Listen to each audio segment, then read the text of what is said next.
Vamos embora, vamos começar. Sejam bem-vindos, né? Agora a aula de filosofia. E aí eu passo a bola para vocês novamente, gente. A gente é, em filosofia nós começamos a estudar filosofia medieval. Né? Não sei se foi na turma de vocês, mas alguém tinha me dito que vocês não tinham visto ainda detalhadamente esse período da filosofia, os principais autores, mas enfim, vamos.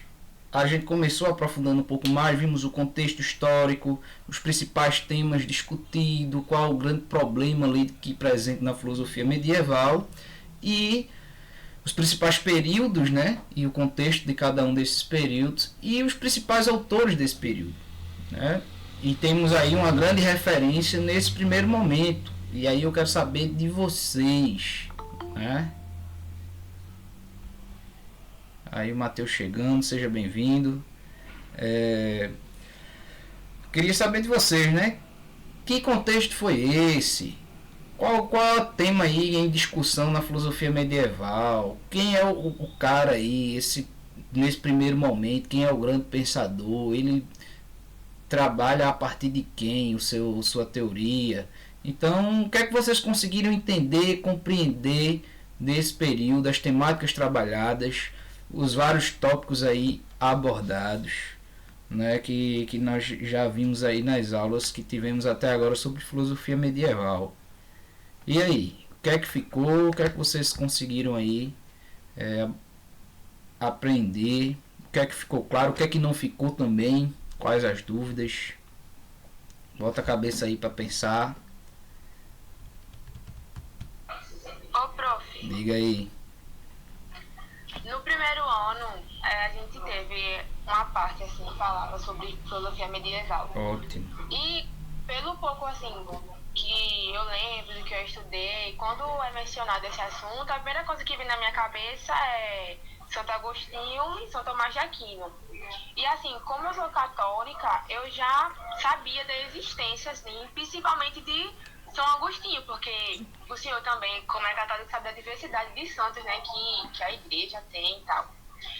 E estudar e buscar compreender por meio da filosofia os estudos e tudo que ele trouxe, não só para a igreja, mas para toda a vertente do cristianismo, eu acho assim, é de extrema importância a gente buscar entender isso, estudar isso, sabe? Não só do ponto de vista religioso, mas do ponto de vista filosófico também. Porque todo assim, eu vou falar teoria e tal, Certo. mas a palavra certa, assim, toda a teoria que tanto ele, o São Tomás de Aquino, trouxe, e meio que todo aquele contexto que estava acontecendo, né? Em questão a igreja, aos pensamentos clássicos, essas coisas todas, é muito importante. E tão antigo, mas ao mesmo tempo se encaixa tão atual, né? Sim. É, Santo Agostinho, né, de fato é o grande nome desse primeiro momento da filosofia medieval. São Tomás de Aquino vai ser o grande nome desse segundo momento, a grande referência, e ambos vai ser de extrema importância no nosso contexto que a gente está analisando aqui para a filosofia medieval, mas também no que se refere ao catolicismo, sobretudo, são eles que vão fundamentar a teologia, né? Então a teologia, a grande base da teologia é São Tomás de Aquino e Santo Agostinho. E a gente vai ver que falar de filosofia e teologia nesse momento aí, nesse período, é praticamente falar da mesma coisa. Porque a filosofia é como se fosse uma ferramenta para a teologia. Tendo em vista que a grande temática desse período é justamente a questão da conciliação entre fé e razão. É a grande discussão, é o grande tema. São possíveis se conciliar ou não? Deixa. Tem um comentário aqui bacana, deixa eu ver. Santo Agostinho era um cara que gostava de festejar, mas depois se converteu. É, Heresia é um problema a ser combatido e alcançar a felicidade é estar mais próximo de Deus.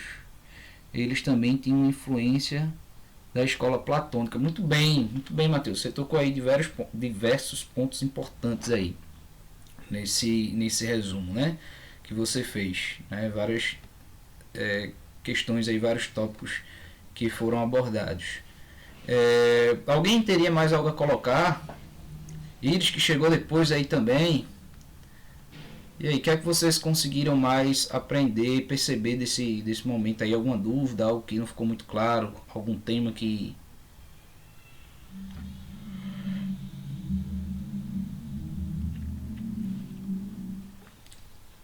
De modo geral, né? Esse contexto, ele vai estar o quê? A gente vai perceber, historicamente falando, né? Tem aí... O último período da filosofia que a gente estudou foi o helenismo, que foi justamente onde estava se dando a expansão do Império de Alexandre, né, do Império Romano. E a filosofia medieval, ela surge justamente na queda desse império, né? Então, quando há essa invasão bárbara, né, a invasão dos chamados bárbaros, que literalmente destruíram, né, as várias instituições, a política, tudo ali daquele Império Romano, né, a invasão dos povos astor-húngaros e tantos outros. O que é que vai restar? Olá, Guilherme, a gente estava aqui fazendo um sorteio e eu tinha acabado de tirar o seu nome, né? Você acabou de ser sorteado, né? Justamente para ajudar a explanar um pouco para a gente sobre o que é filosofia medieval. Parabéns, você ganhou. Fique à vontade. Peraí, deixa eu pegar um fone aqui que eu falo. Oi? Deixa eu pegar um fone aqui para eu falar. Pronto. Você vai inclusive ganhar o prêmio. Alan disse que quem falasse bem sobre filosofia medieval, ele ia dar uma caixa de chocolate quando voltasse.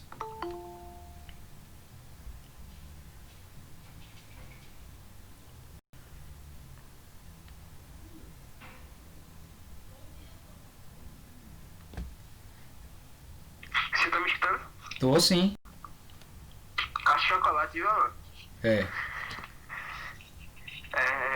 Filosofia medieval, pelo que eu entendi, o contexto histórico dela é a queda do Império Romano, quando é invadido pelos bárbaros, e aí justamente as pessoas que vão ter contato com essa filosofia, com as ideias filosóficas, são aqueles padres, são os padres. E eu vi num vídeo que para eles tentarem propagar as ideias cristãs, justamente para esses bárbaros entre aspas, né? Porque era bárbaro na visão romana. Isso. Então ele teve que utilizar da filosofia, porque esses bárbaros que invadiram, entre aspas, eles já tinham contato com a filosofia, né, professor? Exatamente, perfeito. Então, os padres, eles buscaram um jeito de como se fosse juntar a filosofia com a fé, porque se tivesse separado, o cristianismo não ia se popularizar por esse povo. E aí por isso que é patrística, essa primeira fase da filosofia medieval, patrística de padres. E aí o mais importante é justamente o Santo Agostinho, que aí, como você falou, ele tinha uma vida boêmia e tal, só que ele se sentia incompleto.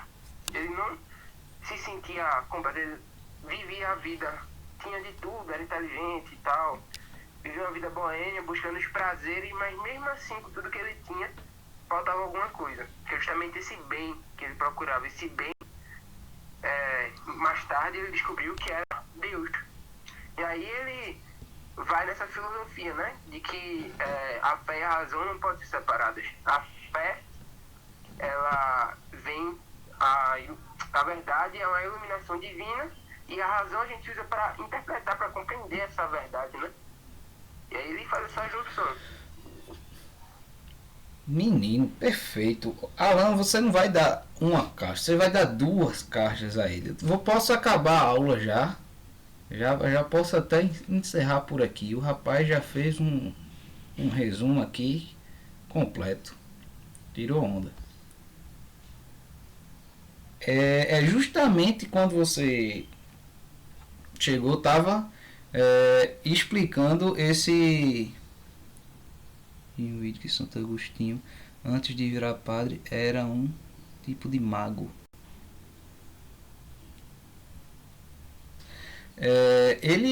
Santo Agostinho, ele participou de diversas crenças. Ele foi adepto do maniqueísmo, né, que é uma certa crença filosófica, mas também com umas características religiosas, era meio com secretismo assim, e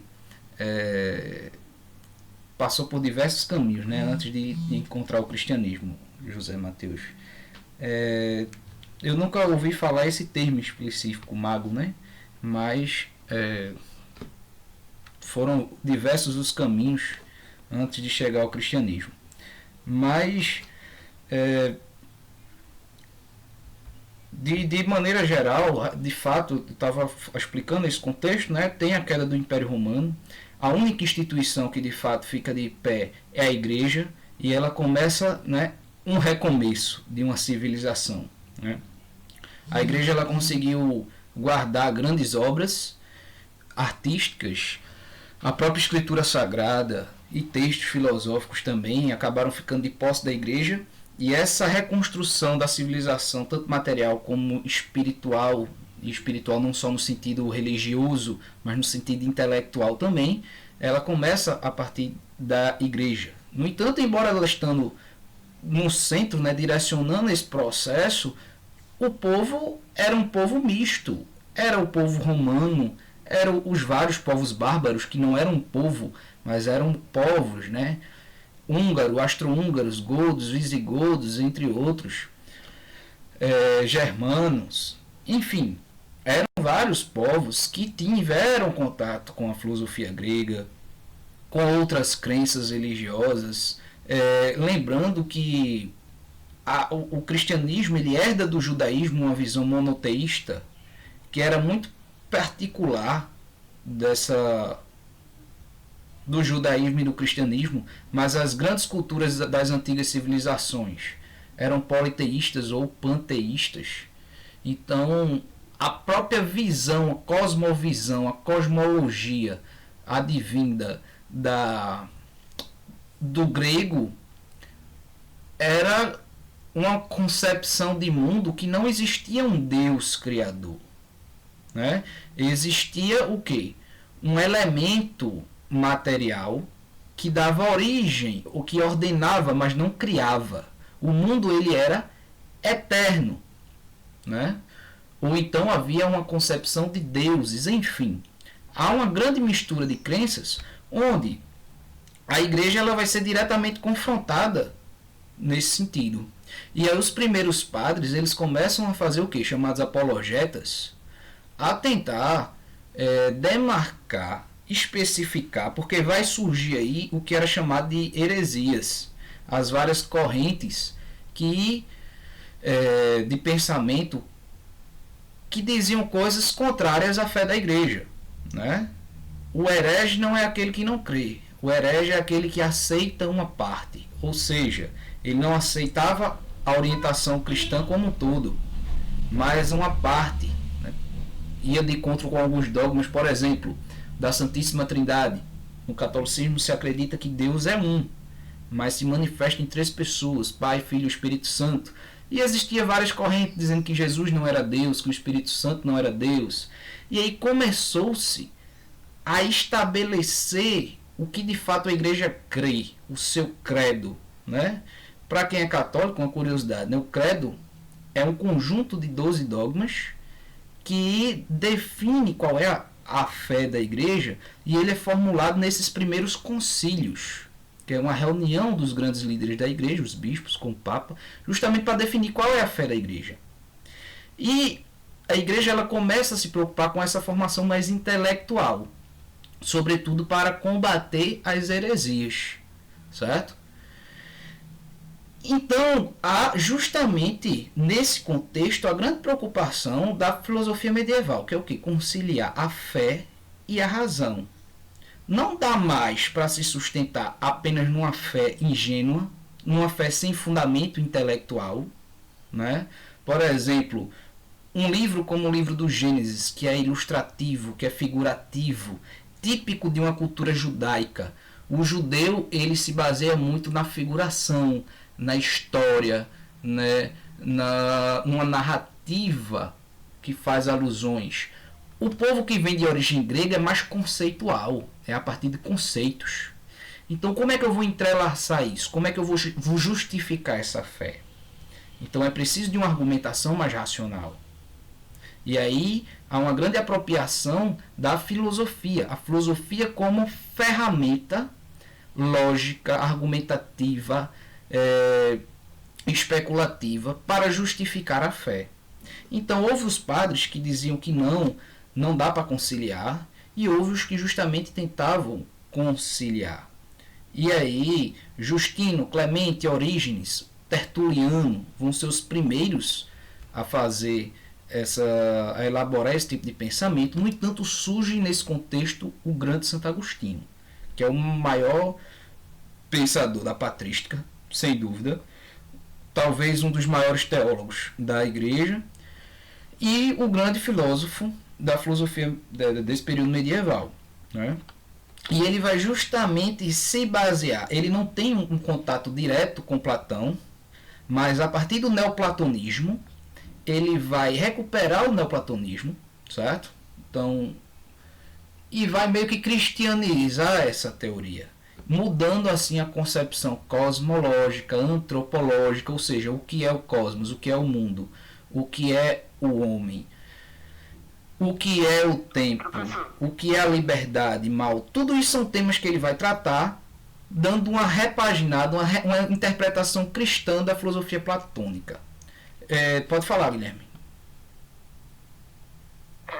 Eu estou lendo um livro que é de divulgação científica, mas não é sobre filosofia, só que ele aborda essa questão do universo, tipo, tem um início ou tem um fim, e também do tempo, qual a origem do tempo. E aí ele cita Santo Agostinho, que ele fala que sobre a questão do universo ter um início ou não. Aí ele fala que Santo Agostinho propõe uma ideia para isso, que na sua obra A Cidade de Deus, ele fala tipo que se a sociedade está progredindo e a gente, queira ou não queira, lembra dos feitos, lembra quem desenvolveu tal técnica para que a sociedade pudesse progredir, então quer dizer que os humanos não existem há tanto tempo, e por extensão o universo também não existe há tanto tempo. Eu não entendi muito bem isso. Aí é muito interessante, porque justamente a cosmologia, a partir da cosmologia e da noção de tempo em Agostinho, vai ter uma quebra muito radical com o pensamento antigo.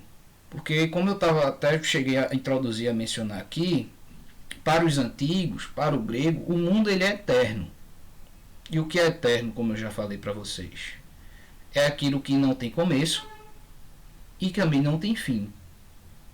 Dizer que uma coisa não tem começo nem fim, que ela é eterna, não é dizer que é um tempo que não para, é um tempo que está a transcorrer desde sempre. Não. A eternidade é justamente algo que está fora do tempo. Não existe tempo na eternidade. É um instante que não passa, né? E aí o que os pré-socráticos falavam enquanto um princípio material do mundo é um princípio ordenador, mas não é um princípio criador. O mundo ele sempre existiu, né? Aquele princípio material é o que ordena, é o que, veja, a gente olha para o mundo e ele não é caótico, ele é ordenado. E o que é que ordena? Então eles via nisso um princípio material. E desse princípio material as coisas emanavam e tinham ordem. Havia outras teorias, como o maniqueísmo, por exemplo, ou Plotino, que falava de emanação. O que é emanação? É como se existisse um princípio, um Deus ou deuses criadores, e as coisas são partes de Deus. É como se Deus ele fosse se expandindo de tal forma que tudo que há é como uma grande expansão de Deus. Mas se assim é, então a gente pode conceber que todas as coisas de alguma forma são Deus. É um grande panteísmo. Deus é a totalidade das coisas. Porque as coisas emanam de Deus, são partes dele. É como se ele fosse expandindo, né? E tudo é Deus. Só que quando Agostinho vem, né? E aí defendendo a tese cristã e se apropriando das teorias que ele já havia inclusive estudado, que ele já conhecia, ele vai dizer o que? Não.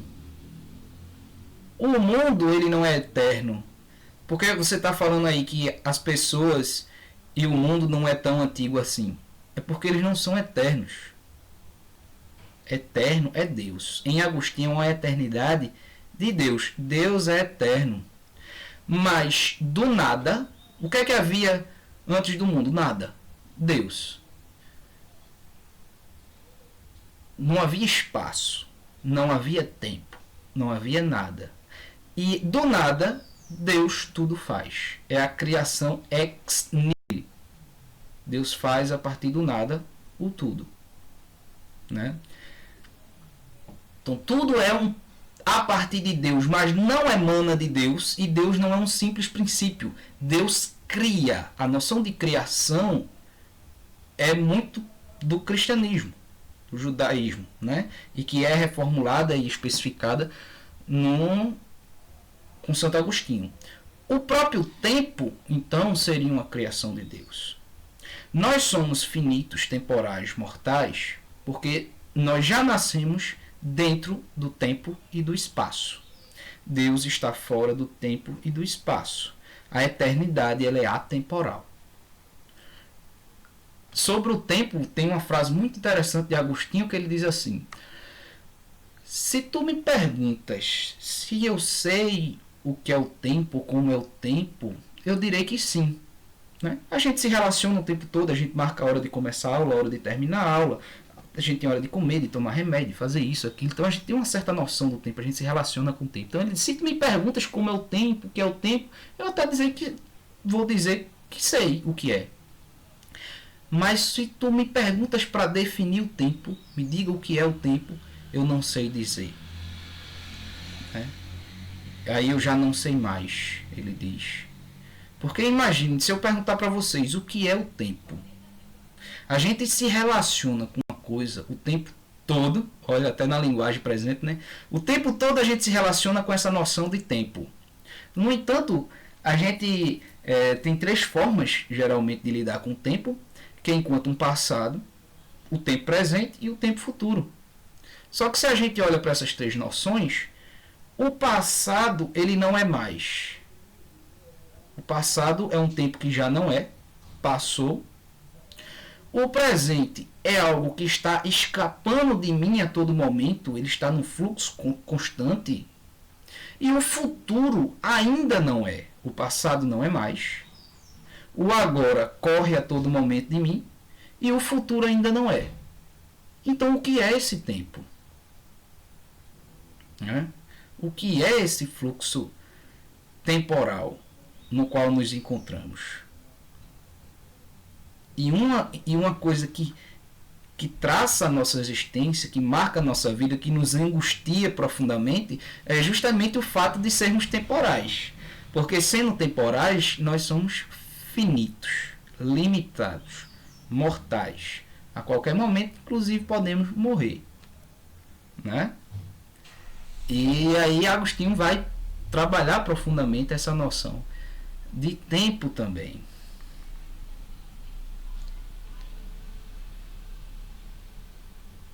Sim, sim. Pois é. Deixa eu ver aqui o que é que vocês estão escrevendo. Agora eu tenho uma dúvida. Se Deus é eterno, o tempo é um produto de Deus, então Deus é passado, presente e futuro. Então ele já sabe o futuro. Vamos dizer assim. Então, se o nosso futuro já é conhecido, como explicar que nós somos do nosso livre-arbítrio? Tipo Agostinho, como ele explica isso? Perfeito, muito boa colocação. É só ressaltando, né? Deus não está no tempo. Passado, presente e futuro não cabe em Deus. Por quê? Porque ele está fora do tempo. Ele é eterno. Né? Passado, presente e futuro são noções de seres intratemporais, ou seja, que estão dentro do tempo, para a gente. Essa questão da liberdade, do livre-arbítrio, ela é fundamental em Agostinho, que vai estar relacionado com outro grande problema, que é o problema do mal, que provavelmente vocês viram. Deus, por que Deus nos fez? Segundo Agostinho, por livre vontade. Por vontade livre. E ele nos fez a sua imagem e semelhança, vai se dizer. E sermos feitos a imagem e semelhança de Deus não quer dizer que nós somos deuses ou semideuses, mas enquanto criatura temos algumas características que nos aproximam mais dele. Por exemplo, consciência, razão e também a questão da liberdade. Ora, se ele sabe tudo, como é que nós somos livres? Né? Como é que nós somos livres para escolher? Ou por que ele nos fez? Talvez a pergunta seja até outra. Por que ele nos fez livres, mesmo sabendo, né, que a gente poderia escolher ou não, por exemplo?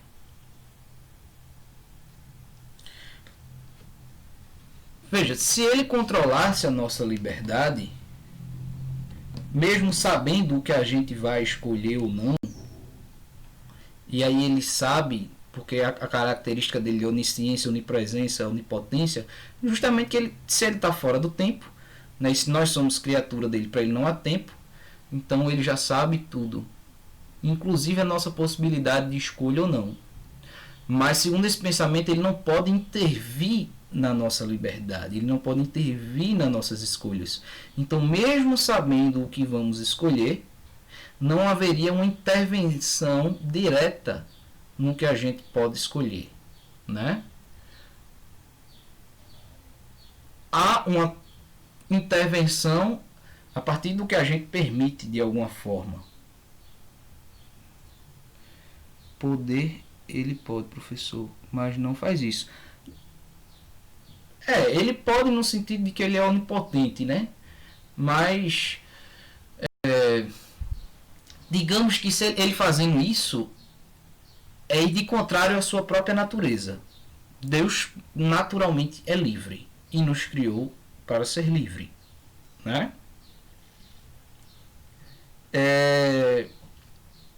Então, ele não agiria assim, não só para não tirar a nossa liberdade, mas também para não contrariar a ele mesmo, né? Ele não ia se autocontrariar. E aí, mesmo sabendo de todas as possibilidades, ele nos dá a possibilidade de escolha. Para Agostinho não haveria essa intervenção, apesar de já da sua onisciência. Não haveria essa intervenção. Só que a liberdade ela aparece justamente no contexto para explicar e para dar uma resposta ao problema do mal. E aí eu queria refletir também com vocês aqui, né? Ora, se Deus é bom, se ele criou todas as coisas sendo boas, está lá no livro do Gênesis, né? Deus criou e viu que tudo era bom. Mas a gente olha para o mundo e vê maldade no mundo, vê que coisa ruim existe, vê que o mal existe. Então, como explicar o mal? O que é o mal? Né? o que é o mal, o porquê o mal existe e como existe. Se Deus criou todas as coisas, e se o mal existe, foi Deus que criou o mal? O mal é o quê?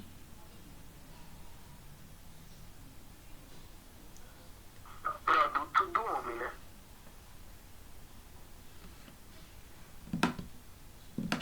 Como?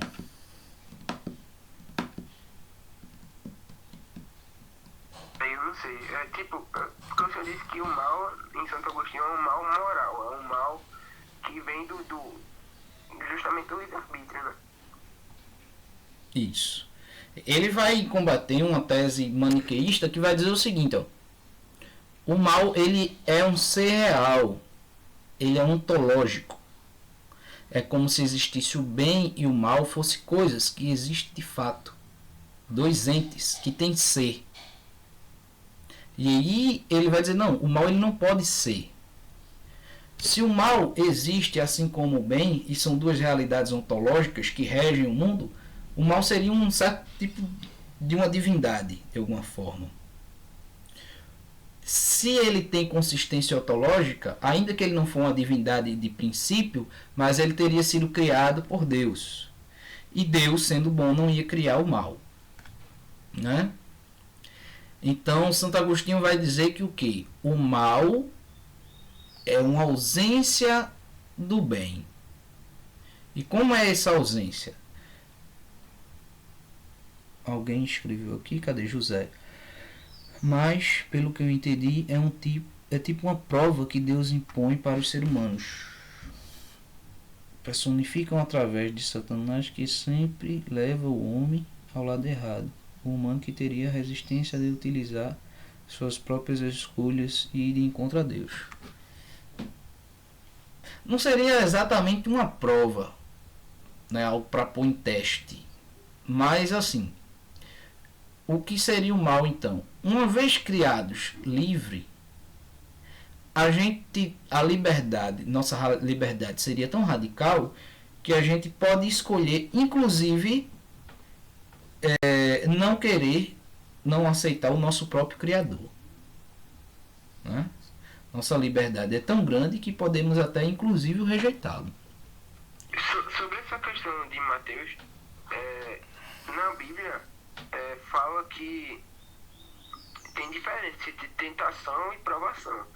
Tentação é tipo, vem dos nossos desejos, sabe, professor? É produto do nosso coração, que justamente eu acho que é quando a gente cede a essa tentação, aí que sim acontece o mal. Mas tipo, Deus não tenta. Tentação é produto da gente mesmo, do nosso coração pecaminoso. Agora, a provação é diferente da tentação. Deus pode provar. Agora, qual é o resultado da provação? É como se fosse um tempo difícil que a gente passa, mas que no final a nossa fé é fortalecida. Ou seja, é uma coisa boa. Então, mesmo que seja difícil, o fruto disso é bom. Já a tentação, o fruto é mau. Então eu acho que Deus não tenta, Deus prova. Quer dizer, é isso que eu acho, não, é isso que está na Bíblia, sabe? Sim, está correto. Eu vou até ilustrar com alguns exemplos. Mas aí, nesse sentido, Mateus até fala na personificação, em Deus pôr em prova, mas nesse sentido aí é justamente o homem é tão livre que ele pode estar perto de Deus ou totalmente se afastar dele. E aí quando se fala em personificação de Satanás, por exemplo, que ele está falando aí, né? Na crença cristã não se trata apenas de uma personificação, ele é real. Oxente, se ele é real, então Deus criou o mal. Não, é porque Deus não criou só os seres humanos nem as coisas visíveis. No credo se tem, né, criador das coisas visíveis e invisíveis. E o que seriam esses entes invisíveis? É o que a igreja entende, por exemplo, como anjos. Então o anjo também seria uma criatura de Deus, feita também com liberdade e vontade própria. E tendo o anjo liberdade, ele seria esse primeiro a rebelar-se contra Deus e a decidir se afastar dele. Né? E aí seria o problema do mal de uma forma mais metafísica. No entanto, essa tentação é ilustrada no Antigo Testamento através do pecado original. Porque aí há uma tentação. Aí, no caso, esse anjo que tornou-se mal. E o que é o mal? É o afastar-se do bem. Vocês estão me vendo ou não? Porque às vezes eu ligo para gravar e aí... Tá sim, prof. Vocês estão me vendo? Tô vendo. Tá claro aqui? Assim, tá dando para ver bem, né? Pronto. E agora? Um pouco. Um pouco, só um pouquinho. Mas ficou escuro? Ficou escuro. Bem escuro, né? Pronto. Assim como a escuridão é a ausência da luz, por que está escuro? Porque a luz está desligada. Eu me afastei da luz, tem pouca luz. Agora está claro de novo, né? Então o mal seria a ausência do bem, esse afastar-se do bem. Uma vez uma criatura, por livre vontade, se afastando de Deus, ela vai incorrer longe da luz, na escuridão, na maldade. E a tentação, um exemplo, está nesse Antigo Testamento, no pecado original, que é essa criatura angélica, que tornou-se mal, porque se afastou radicalmente do bem, ela tenta uma criatura humana. E a partir daí, por escolha própria, o humano ele também cede a essa tentação, afastando-se do bem, incorrendo no mal, né? Que aí seria um mal moral e não ontológico, não que o mal é uma coisa em si, mas é justamente esse afastamento do bem, fruto da nossa liberdade. E a liberdade é ruim? Não.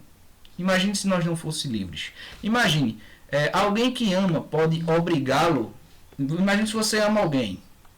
Guilherme, você que ama muito Natália.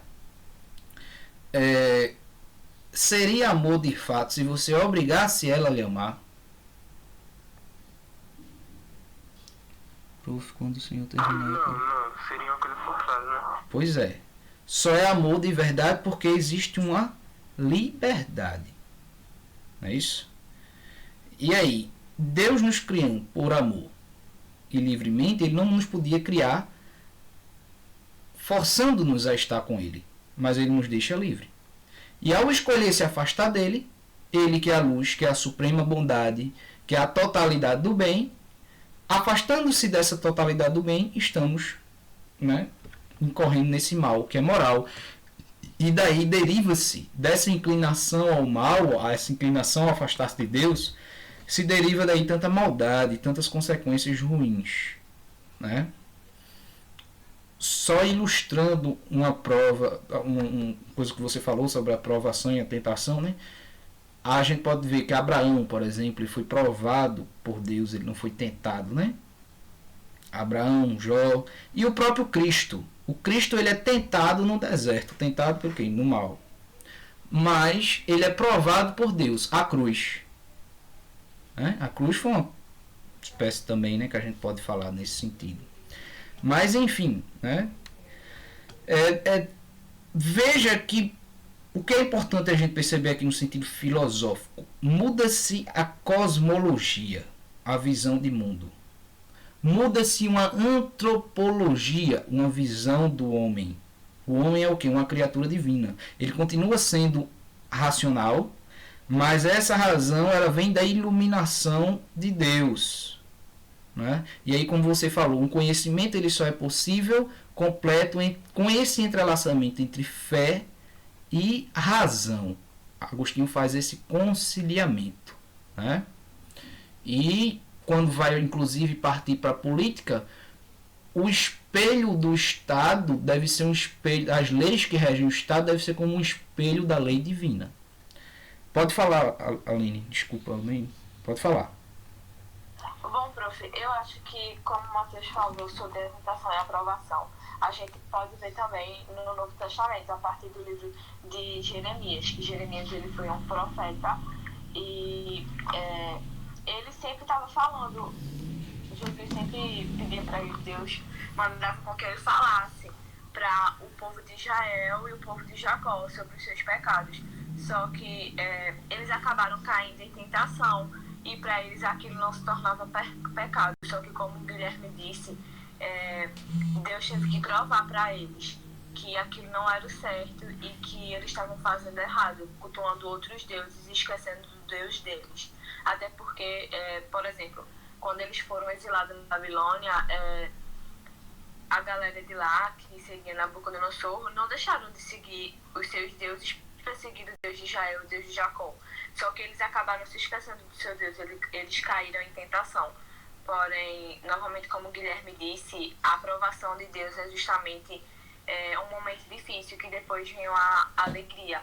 Deus teve que provar para eles, Deus teve que fazer com que eles fossem exilados e que muitas pessoas morressem, para que os que realmente o seguissem fossem para a Babilônia e depois pudessem voltar para Israel e para Jacó, para eles entenderem que o Deus dele estava sempre com eles e aqueles outros deuses não seria certo eles deixarem o seu Deus para cultuar outras pessoas. Eles caíram em tentação, porém Deus provou para eles que depois é como o povo diz, né? Depois da tempestade vem o arco-íris. Há uma certa noção de permissão divina. Deus permite com que algo aconteça, e aí tudo isso vai revelar uma nova visão também quando se fala em religião, e também nessa perspectiva filosófica assim, de um Deus que se relaciona diretamente com o seu povo. Há uma relação direta, porque nas outras religiões não tinha toda essa relação direta, havia muita uma mediação. Era um Deus mais distante, que muitas vezes a gente não se relacionava diretamente com ele, né? Mesmo a concepção de Deus no Antigo Testamento, ela ainda é um pouco assim, porque há um mediador. Deus não fala diretamente com os homens, mas o patriarca, o profeta, o sacerdote que faz essa mediação, né? Hoje a gente, a partir de Jesus, tem uma outra visão de Deus no cristianismo. É um Deus que é próximo, um Deus que é amigo, um Deus que a gente se relaciona, um Deus que está conosco. Em outras religiões a gente não tem isso, tem um Deus mais distante, né? Um Deus que não está nem muito aí para o mundo e tal. E tudo isso a gente pode perceber que não é só uma simples cristianização do pensamento platônico, mas há um rompimento. Apesar das ideias platônicas servirem de base, há uma nova visão de mundo que surge a partir daí, e junto com isso também uma ética, uma política que é derivada dessa metafísica, né? E aí a gente pode observar também nas aulas um pouco da política em Platão. As próximas aulas vocês vão acompanhar mais esse segundo período, que é a escolástica. É um novo momento, né, da Idade Média, e que muita coisa muda, né? A gente vai ver uma nova configuração social, um novo contexto, um novo pensador também que vai entrar em jogo aí. E eu gostaria que vocês prestassem muita atenção ao ver os vídeos. Anote, faça um mapa conceitual, vejam o que é dúvida, anote as perguntas e tragam para as aulas ao vivo para a gente colocar pergunta, ver o que vocês entenderam, vocês apresentarem a anotação de vocês para a gente poder, e aí vocês me dão um feedback do que estão conseguindo acompanhar e entender, e a gente tirando dúvidas e discutindo aqui alguns temas importantes. Beleza, galera? Eu acho que nosso tempo acabou. Provavelmente vocês têm outra aula agora. Então, vamos finalizando por aqui. Obrigado pela participação de vocês. Excelente, né? E vamos dar continuidade aí nas próximas aulas. Até mais. Tchau, tchau. Fiquem com Deus. Tchau. Até, professor. Tchau. Tchau, professor. Tchau, tchau. Professor. Até a próxima. Até. Um abraço. Tchau, professor. Tchau, tchau.